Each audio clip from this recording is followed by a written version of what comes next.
Friends, இந்த வருடம் மே 15 உச்ச நீதிமன்றத்தில் ஒரு வழக்கு வருகின்றது. அது என்னன்னா ஒரு பப்ளிக் இன்ட்ரெஸ்ட் லிட்டிகேஷன்.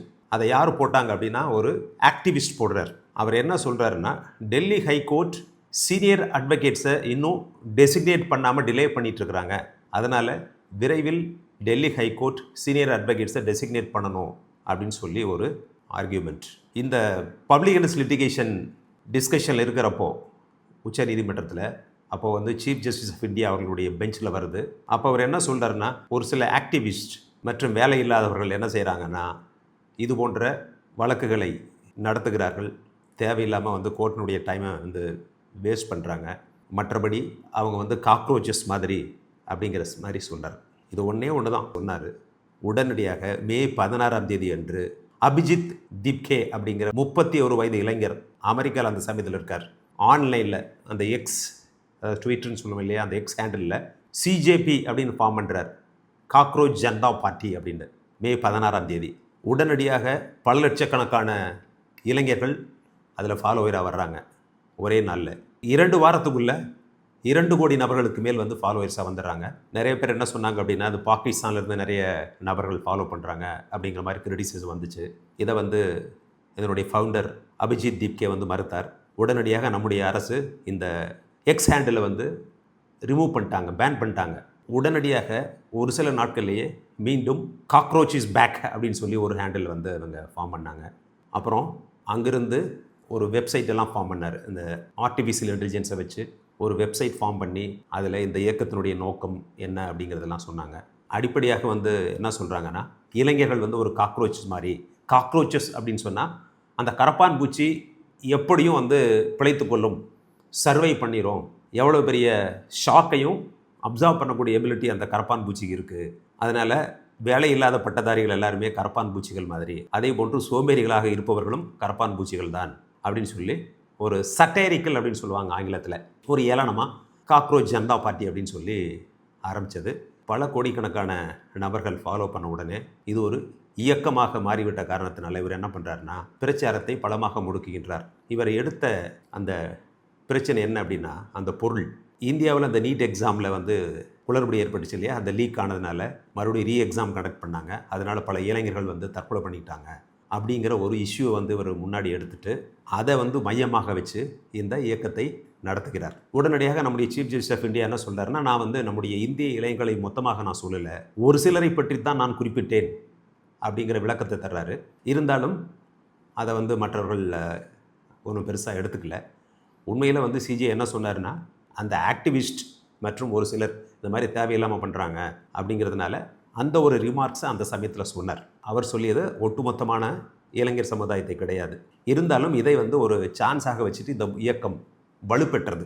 இவருடைய முக்கியமான டிமாண்ட் என்ன அப்படின்னா, Dharmendra Pradhan, minister for education, அதாவது மத்திய கல்வி அமைச்சர், அவர் உடனடியாக தார்மீக பொறுப்பேற்று ரிசைன் பண்ணணும் அப்படிங்கிறது தான் இவங்களுடைய மெயின் டிமாண்ட்.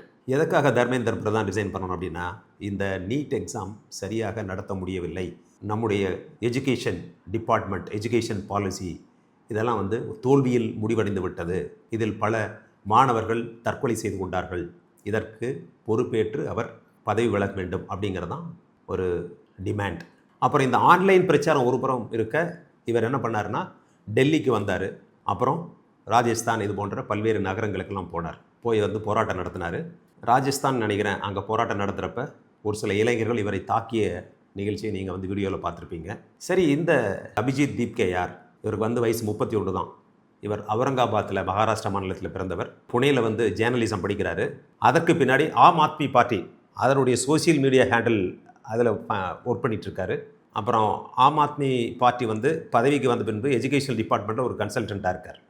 அதற்கு பின்னால் 2023 அமெரிக்கா போய் பாஸ்டன் யூனிவர்சிட்டியில் பிஜி பப்ளிக் ரிலேஷன்ஸ் கோர்ஸ் பண்ணுறார். பண்ணிகிட்டு இருக்கிறப்ப தான் இந்த மாதிரி ஒரு சிஜேபி, கரப்பான் பூச்சி கழகம் அல்லது கரப்பான் பூச்சி கட்சி அப்படிங்கிறத ஆரம்பிக்கிறார். இப்போ என்னாச்சுன்னா, இன்றைக்கு அந்த போராட்டம் கொஞ்சம் மிகப்பெரிய போராட்டமாக மாறியது டெல்லியில். இதற்கு முன்னாடி லடாக்கை சேர்ந்த சோனம் வாங்சுக் அப்படிங்கிற ஒரு ஆக்டிவிஸ்டும் இந்த போராட்டத்தில் பங்கேற்றார். அவர் ஏன் இங்கே வந்தார்? லடாக்கிலிருந்து இந்த சிஜேபி பார்ட்டிக்கு நான் ஆதரவு தருகிறேன், தர்மேந்திர பிரதான் பதவி விலக வேண்டும், இந்த நீட் எக்ஸாம் தோல்விக்கு அவர் தான் பொறுப்பேற்க வேண்டும் அப்படின்னு சொல்லி ஒரு சில டிமாண்ட்ஸை அவரும் வச்சு டெல்லியில் வந்து கிட்டத்தட்ட ஒரு மாதமாக உண்ணாவிரதம் இருக்கார். ஒரு வாரத்துக்கு முன்னாடி கோர்ட் ஆர்டர் படி அவர் அந்த இடத்துல ரிமூவ் பண்ணி ஃபோர்ஸ்ஃபுல்லாக அவருக்கு சாப்பாடெல்லாம் கொடுத்து ஹாஸ்பிட்டலில் போயிருக்காரு. இன்றைக்கி அறிக்கை விட்டுருக்காரு. இந்த காக்ரோச் ஜனதா பார்ட்டியினுடைய அடிப்படை எய்ம் என்ன அப்படின்னா, voice of the lazy and unemployed youth அப்படின்னு சொல்கிறாங்க. அப்புறம் இவங்களுடைய வெப்சைட்டில் போய் பார்த்தீங்கன்னா என்ன சொல்கிறாங்கன்னா, சீஃப் ஜஸ்டிஸ் ஆஃப் இந்தியாவாக இருந்து பதவி ஓய்வு பெற்ற பின்பு அவர்களுக்கு ராஜ்யசபா எம்பி கொடுக்கக்கூடாது அப்படிங்கிறது ஒரு டிமாண்டு. அடுத்து வந்து பாராளுமன்றத்தில் 50% இடஒதுக்கீடு பெண்களுக்கு கொடுக்க வேண்டும் அப்படிங்கிறது ஒன்று. அது மட்டும் இல்லாமல் சென்ட்ரல் மினிஸ்டர்ஸில் 50% பெண்கள் தான் இருக்கணும். அதே மாதிரி ஆதானி குழுமம் மற்றும் அம்பானி குழுமம் இவர்கள் நடத்தி வருகின்ற மீடியா ஹவுசஸ் இதனுடைய லைசன்ஸ் வந்து கேன்சல் பண்ணணும், மீடியா இண்டிபெண்ட்டாக இருக்கணும் அப்படிங்கிறது ஒரு எய்ம். அப்புறம் இன்னொன்று வந்து லெஜிட்டிமேட் ஓட்டர்ஸ், உண்மையான குடிமகன்கள் ஓட்டு போட தகுதியானவர்கள் பெயர் நீக்கப்பட்டால் அதற்கு எலெக்ஷன் கமிஷன் பொறுப்பு, எலெக்ஷன் கமிஷனரை கைது செய்ய வேண்டும் அப்படின்னு சொல்லி அது ஒரு டிமாண்டு.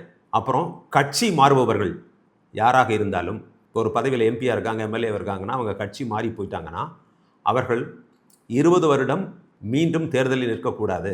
அதே போன்று அவர்களுக்கு எந்த விதமான பப்ளிக் ஆஃபீஸஸ், இந்த வாரியம் இது போன்ற எந்த பொறுப்புகளும் கொடுக்கக்கூடாது 20 வருஷத்துக்கு அப்படிங்கிறதும் இவர்களுடைய கொள்கைகளில் ஒன்று.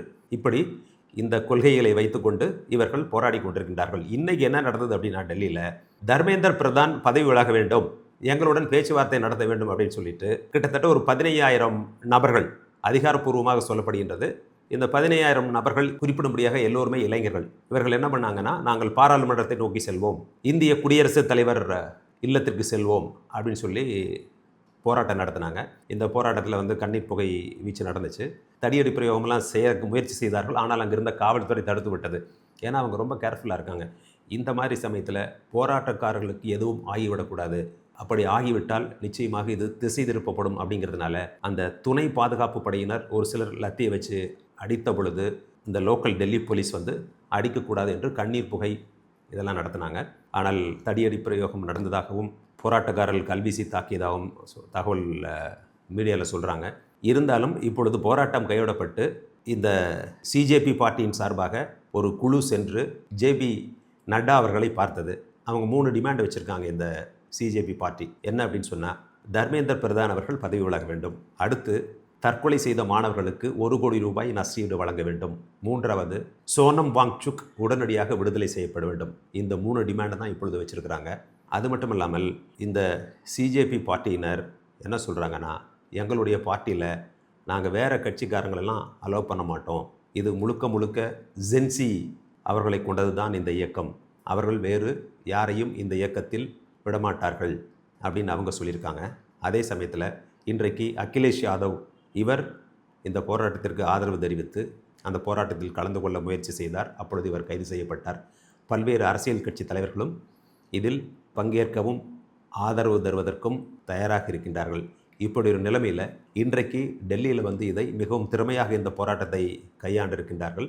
சிஜேபி பொறுத்தவரை என்ன சொல்கிறாங்கன்னா, நாங்கள் எப்பொழுதும் அமைதியான போராட்டமாகத்தான் நாங்கள் நடத்துவோம், இது வந்து ஒரு பொலிட்டிக்கல் பார்ட்டி அல்ல, எந்த ஒரு பொலிட்டிக்கல் பார்ட்டிஸ் இதை நாங்கள் ஆதரிக்கவும் இல்லை, ஆதரிக்கவும் மாட்டோம், இது வந்து ஒரு இளைஞர்களுடைய இயக்கம், அவர்களுடைய உரிமையை மீட்பதற்காகவும் இளைஞர்களுக்கு வேலைவாய்ப்பு கொடுப்பதற்காகவும் ரைட் டு எம்ப்ளாய்மெண்ட் அப்படிங்கிறத கொண்டு வரணும் அப்படிங்கிறாங்க. வேலைவாய்ப்பு என்பது ஒரு அடிப்படை உரிமை என்பதை நம்முடைய இந்திய அரசியலமைப்பு சட்டத்தில் கொண்டு வர வேண்டும் அப்படிங்கிறதும் அவங்களுடைய டிமாண்ட்.